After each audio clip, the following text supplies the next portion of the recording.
Halo kawan-kawan semuanya, kembali lagi dengan konten Setali Sekawan. Nah, kalau sebelumnya konten Setali Sekawan membahas sebuah kisah di balik sebuah lagu, kini konten Setali Sekawan akan membahas sebuah naskah drama atau lakon yang berjudul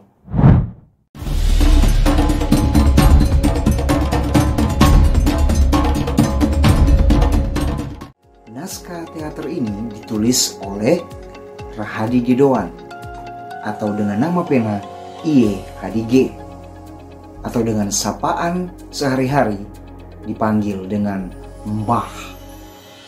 Bukan Mbah Dukun ya, tapi Mbah dalam artian seniman senior. Mbah Hadi ini adalah salah satu seniman senior yang bertitelkan sarjana sastra. Dan beliau sudah cukup lama melalang buana dalam proses berkesenian di Sulawesi Utara ini. Mbah Hadi juga cukup banyak melahirkan karya-karya sastra yang monumental. Nah, dan sekarang Setali Sekawan akan membahas salah satu karya dari beliau, yaitu Laut Berkawan Naga Memburu, yang diangkat dari cerita rakyat dari Kepulauan Talaut. Kira-kira seperti apa cerita Laut Berkawan Naga Memburu ini? Mari kita saksikan bersama-sama. Alkisah di daerah Kepulauan Talaut. Hiduplah sepasang suami istri bernama Nebangka dan Wura Buraen. Pasangan suami istri ini dikaruniai 6 orang anak laki-laki. Mereka sering disebut atau dipanggil Ratu Adioa dan kelima saudara. Karena seperti kata orang-orang tua zaman dahulu, banyak anak, banyak berkat.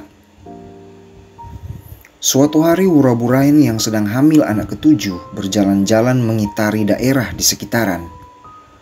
Dan karena Wura Buraen sedang mengidam, tibalah dia di suatu tanah persawahan yang bulir-bulir padinya sedang menguning. Persawahan itu dijaga siluman biawak yang bernama Aswara. Dan Aswara tertidur kala itu. Karena rasa mengidamnya Wura Buraen begitu tinggi, dipetiknya bulir padi tersebut tanpa dia sadari tanah persawahan itu milik Atoana. Atoana ini dipercaya orang-orang zaman itu adalah sosok manusia ular nan sakti dari dataran Cina. Ketika Wura Buraen sedang memetik bulir-bulir padi dari sawah milik Atoana itu, terbangunlah Aswara dan memergoki Wura Buraen sedang memetik bulir padi di sawah mereka. Sewaktu Wura Buraen tahu dia dipergoki siluman biawak tersebut, dia langsung melarikan diri dari situ. Dan Aswara dengan nada kesal dan ketakutan berkata, "Aku bakal celaka ini. Tuan Atoana pasti akan membunuhku." Akhirnya dengan perasaan takut, Aswara melaporkan pada Atoana seluruh kejadian yang terjadi di kebun padi miliknya. "Tuan, maafkan saya. Tadi ada perempuan yang sedang hamil memetik bulir padi milik Tuan di kebun." Atoana menjadi marah besar dan bertanya, "Siapa perempuan yang berani memetik bulir padi milikku?" Siluman biawak itu berkata kalau dia mengenal perempuan itu. Perempuan itu bernama Wura Buraen, istri dari Nebangka. Dengan gestur marah dan kesal, Atoana tiba-tiba berubah wujud menjadi ular raksasa dan terbang menuju daerah di mana Nebangka dan Wura Buraen tinggal. Nebangka dan Wura Buraen beserta ke-6 anaknya kala itu tiba-tiba dikagetkan dengan kemunculan Atoana di tanah mereka. Mereka pun dengan sigap mengambil senjata perang untuk melawan Atoana. Tapi Atoana waktu itu dengan licik membuat perundingan dengan Wura Buraen. "Karena kau sudah mengambil bulir padi milikku tanpa izin, maka kau akan mendapat hukuman. Jika anak yang kau kandung itu lahir dan berkelamin laki-laki, dia akan kubunuh. Jika yang lahir nanti perempuan, dia akan kujadikan istri," tegas Atoana. Wura Buraen pun menyetujui hukuman dari Atoana daripada mereka semua mati dibunuh Atoana pada saat itu. Beberapa bulan kemudian lahirlah anak ketujuh dari Huraburain, dan bayi yang lahir itu berkelamin perempuan dan dinamai Arusuelo. Bertahun-tahun Arusuelo bertumbuh menjadi gadis belia yang cantik dan anggun. Kehadiran Arusuelo kala itu tercium oleh Atoana.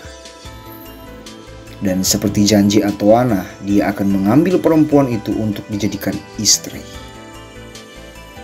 Huraburain yang mengetahui rencana Atoana memerintahkan keenam anak laki-lakinya untuk membawa lari Arusuelo dari situ. Aku dengan air mata yang menetes dari mata yang gaguh, yang menetesi setiap persimpangan Nusa, takkan biarkan diri terlecehkan oleh datuk manapun. Mari, ayunkan raga ke Tagaroang, kata Arusuelo. Dengan bermodalkan perahu, senjata, dan mantra keselamatan, keenam kakak laki-laki dari Arusuelo membawa lari Arusuelo mengarungi samudra. Dan karena pelarian mereka diketahui oleh Atoana, Atoana mengejar mereka dan terjadilah pertarungan dahsyat di tengah samudra pada saat itu. Lama-kelamaan keenam bersaudara ini mulai lelah berperang dengan Atoana dan memutuskan untuk mencari bantuan di sekitaran gunung yang mereka lewati. Gunung demi gunung mereka meminta tolong. Mereka melemparkan Arusuelo dari gunung ke gunung, mulai dari gunung Filipina, Kelabat, Karangetang, Gunung Ruang di Tagulandang, dan gunung lainnya. Tidak ada satupun penghuni gunung yang bisa membantu mereka. Dan akhirnya mereka berbalik arah dan tiba di Gunung Piapi di wilayah Pulutan. Di puncak Gunung Piapi tersebut tinggallah dua orang pendekar sakti bernama Manata dan La Rosa. Setibanya mereka di puncak Gunung Piapi, mereka meminta tolong kepada dua pendekar sakti ini untuk menghalau Atoana yang saat itu sedang mengejar mereka untuk merampas Arusuelo yang masih belia saat itu. Manata dan La Rosa pun dengan sigap membantu ketujuh kakak beradik ini dari kejaran Atoana. "Serahkan anak itu pada kami," kata La Rosa. Saat mereka berusaha menyembunyikan Arusuelo, Atoana pun tiba di Gunung Piapi. "Berikan perempuan itu atau kuhancurkan gunung ini," teriak Atoana. Manata dan La Rosa dengan tenang menawarkan sesuatu pada Atoana. "Sabar dulu, Datuk. Jangan tergesa-gesa. Mari bersantun dengan cicipi sajian pinang dulu. Setelah itu Datuk boleh mengambil perempuan ini sesuka hati seperti biasanya. Datuk berbuat sesuka hati pada setiap hal yang diinginkan di permukaan bumi." Kedua pendekar sakti itu menawarkan kepada Atoana sirip pinang lengkap dengan kapurnya dalam bentuk batu yang siap digulingkan, atau dengan kata lain racun untuk membunuh Atoana.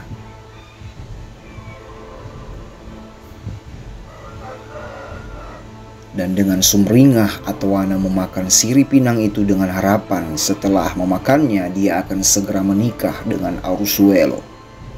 Seketika itu juga sewaktu Atoana mengunyah sirih yang dimakannya, tiba-tiba Atoana tersungkur, terguling-guling, dan bersimbah darah, dan seketika mati. "Sekalipun kau dewa, bisa membelah pulau sesuka hati, jangan pernah kejar wanita. Nanti segala kesaktian kan percuma," kata La Rosa sambil menyingkirkan tubuh Atoana.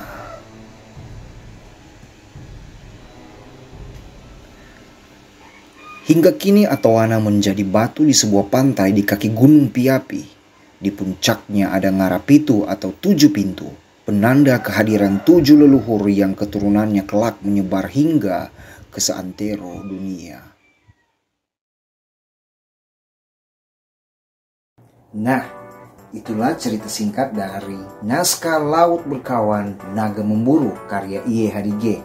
Naskah Laut Berkawan Naga Memburu sudah pernah dipentaskan oleh salah satu ormawa yang ada di Fakultas Sastra atau yang sekarang Fakultas Ilmu Budaya Universitas Samratulangi, Teater Klub Manado. Nah, pada waktu itu tahun 2007 Teater Klub Manado memproduksi naskah teater ini. Masuk dalam urutan pentas produksi kedua, dan juga kalau tidak salah naskah ini pernah dipentaskan dalam Festival Teater Pelajar tahun 2015 oleh Fox Theater Club Manado, atau lebih tepatnya SMK Negeri 4 Manado. Naskah dari Mbah Hadi ini pun sudah pernah diterbitkan oleh Balai Bahasa dengan bentuk prosa yang berjudul Puang Katoan atau Kepala Ular. Bahkan pernah dari Badan Bahasa Pusat meminta naskah dari Mbah Hadi ini untuk dibuat menjadi film animasi.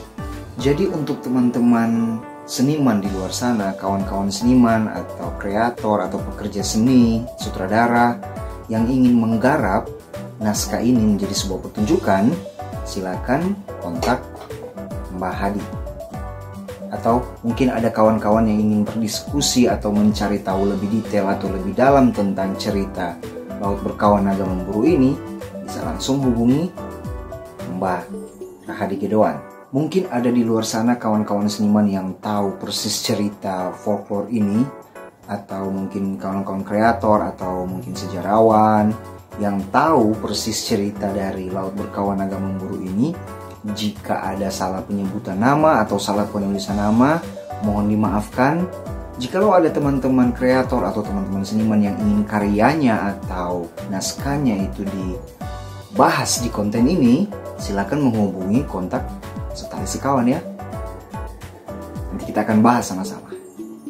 Kalau begitu, sampai kita berjumpa lagi pada konten Setali Sekawan yang berikutnya. See you.